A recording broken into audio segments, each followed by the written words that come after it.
What is going on, everybody?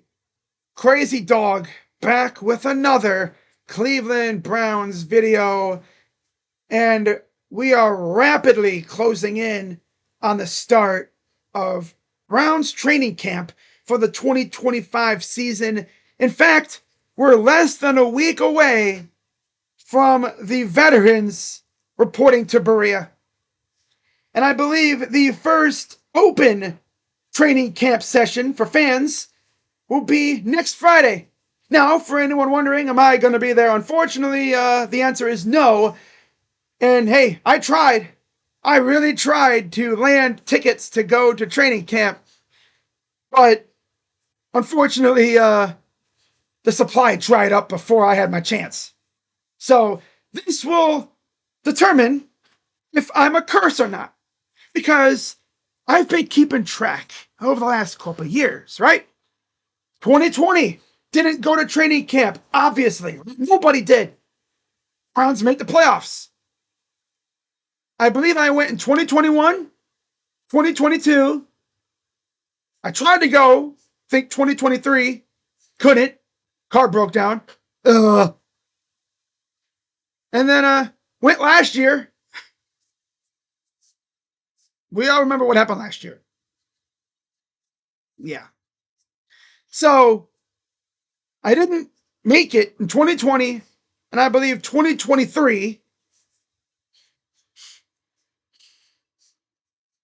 And they made the playoffs.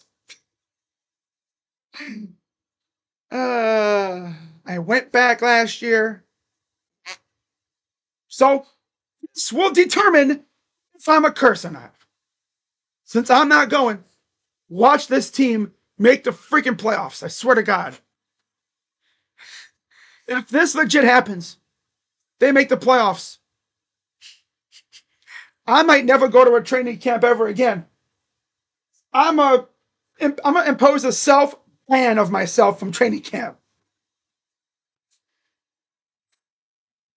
Oh, that's funny. It's just a weird trend I have discovered, but yeah, so we're just about a week away from the start of training camp, which means it's time to once again do my yearly series where I go through every position group on the Browns and give my thoughts and also predict who I think on the roster is safe, who's on the bubble, and who's probably getting cut.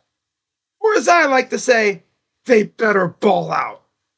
It's how I've been doing these position preview videos the last couple years, and I think it's the way I'm going to be doing it from here on out.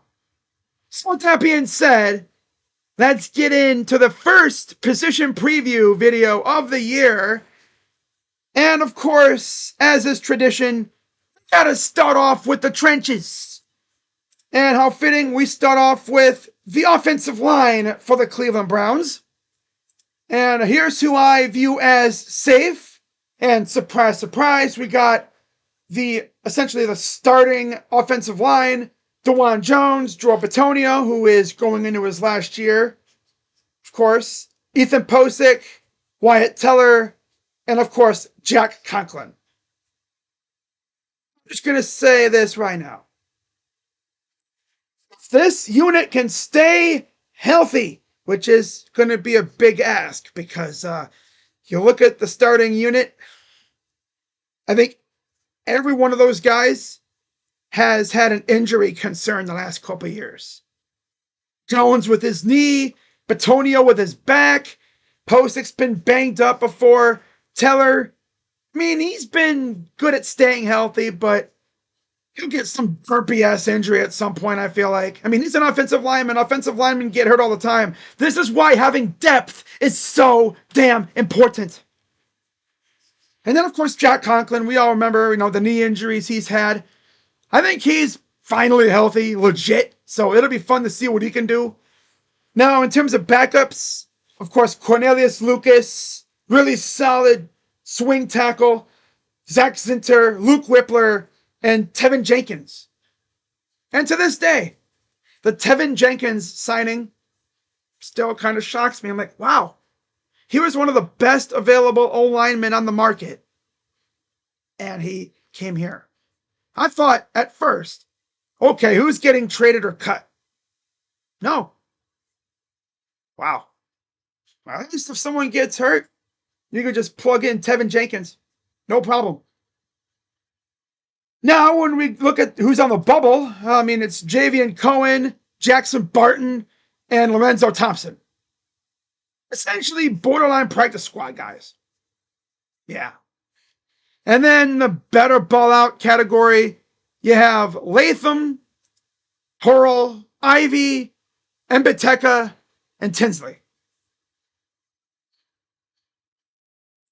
Yeah. I think best case scenario, these guys land on a practice squad, but it's going to be tough. It's going to be really tough to make the Browns on the offensive line because the starting unit's already set, barring trades or whatever. And if anybody's getting traded, it's probably going to be Wyatt. But I don't know. I don't think they move anybody. I think they're going to see how this unit does, now that they're healthy. And oh, by the way, there's no more Walmart Jonah Hill as their offensive line coach. Yeah, they got rid of the Walmart Jonah Hill, or as I called him, the Jonah Hill cosplayer.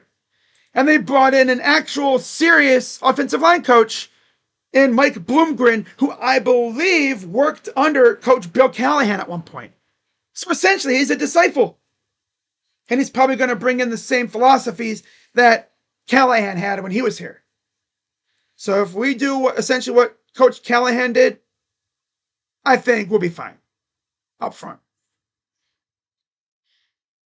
Now, with that being said, let's flip on over to the other side and look at the defensive line. And of course, in the safe category, surprise, surprise, you got the big money man, Myles Garrett. You have Mason Graham. People have been slandering him for some reason on Twitter. And it's funny because they've been slandering him for throwing up on the first day of rookie minicamp. Even Coach Stefanski said himself, the dude just had a little too much to eat. It was a hot day. I mean, he hadn't really done that much activity in a couple months, right? He's got to adjust. I think he'll be an absolute stud up front with Myles and Malik Collins and Isaiah McGuire. That's going to be a fun unit to watch. And then, of course, you got the backup guys. Alex Wright's back. He's fully cleared, ready to go. Michael Hall will eventually be ready. I think he's battling that knee injury. I don't know if he'll be ready to go to start. But eventually, when he's on the field, I think he'll be a force to be reckoned with. Of course, Shelby Harris is back. And Joe Tryon. Yeah. That'll be a fun unit to watch. Right. Fortunately, as of the making of this video, no belly rubs, but we'll see what happens. I kind of wish we would have kept him, but it is what it is. I do like what they've done, though. Mason Graham is an absolute animal. Being a Buckeye fan, I had to watch him kick my team's ass the last couple of years. Of course, last year, Ryan Day had the bright idea to, hey, you know what we should do? Instead of expose their secondary, let's run the ball right at their two best interior D linemen. How'd that work out? Oh, right. It didn't.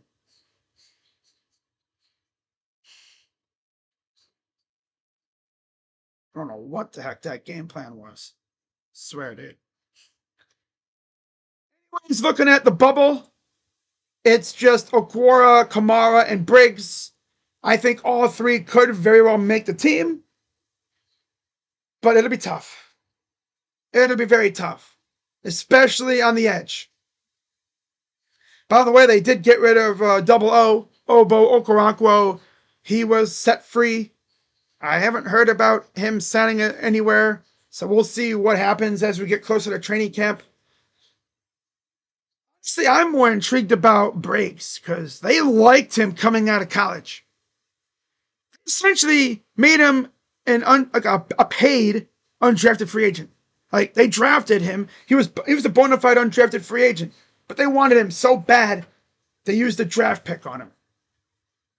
And honestly, he has shown flashes. I want to see what he does this year, though. See if he can really cement his place on this team.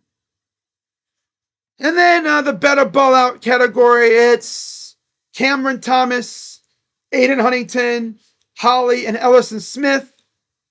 I don't really see these guys really making the team. If they do, it'll be via practice squad. But it's going to be a fun, deep unit to watch overall. I want to see who the freaking depth guys are going to be, right? Because we see how good this starting unit's going to be, but give me some good depth, right? This way Miles and them can get a little breather. We bring in Joe Tryon or Okwara or whoever. They go out there and they just continue to kick butt until Miles is ready to go back out there and continue owning his opponent again, right? I don't want this D-line to have to be carried by Miles again, because that's been the case the last couple of years. Like, when you look at the sack total at the end of the year, Miles is always up here, and then the second place is like right around here. Like, Miles is always like over double digits, and then second place in terms of sacks is always like barely like 6 or 7. I would love to have our 2 starting edge rushers each have double-digit sacks this year. That'd be wonderful. And it's going to be nice having guys in the interior who can actually get to the quarterback. They're not just run stuffers. Like, Malik Collins is a pass rusher, as is Mason Graham. They both got a nice pass rush bag in their arsenal. That's what excites me. We can legit have a whole starting unit up front that can attack the quarterback. There's no escape. That has me feeling good. I just need these guys to stay healthy. That's all. So yeah, that is the Browns defensive line. Should be a fun unit to keep an eye on throughout the preseason. We'll see who stands out. And of course, in case you forgot, with the Browns sucking absolute butt cheeks last year, they have the number 2 spot in the waiver wire. So any good player gets waived, Browns have second dibs behind the Titans. That's the one good thing about sucking butt cheeks last year. We're up there in the waiver wire. So when it comes time for teams to clean out their rosters and, waiver claim period after the preseason's over, once they get with the waiver claims, Browns can almost have the pick of the litter. That'll be fun. Watch, this year the Browns do nothing when it comes to waiver wire claims. Wouldn't be surprised. That's really all I got for this one. As always, I'm Crazy Dog, and I'll see you guys tomorrow, where I will preview the Browns wide receiver position heading into training camp. And oh my God, you want to talk about a top-heavy unit? That is the definition of top-heavy. Jerry Jeudy, Tillman, and Johnson are right here, right? 2 and 3. And then everybody's like down here. Hey, Andrew, where's this receiver trade that you've been so known for? Are you just going to go into the season with our receiving core as is? It'll be interesting. But yeah, of course, one thing to note, these rosters are subject to change daily. I mean, I could literally post this video and then someone could get cut or traded, or they could sign somebody, especially now that we're getting close to training camp. A lot of these veterans are going to want to get on the field. Although some of these, like older veterans, they don't really need training camp. So they'll probably sign like near the end of it. But who knows? So with that being said, guys, as always, I'm Crazy Dog, coming at you on the Crazy Dog Sports Channel. Haven't said that in a while, huh? Nah. But yeah, guys, I will see you all later tomorrow for my wide receiver position preview heading into training camp. Should be fun. But I'm Crazy Dog. Let's go, Browns. God, it's been a while since I've done a Browns video. Besides the stadium video, it's been 2 months around there since I've talked Browns.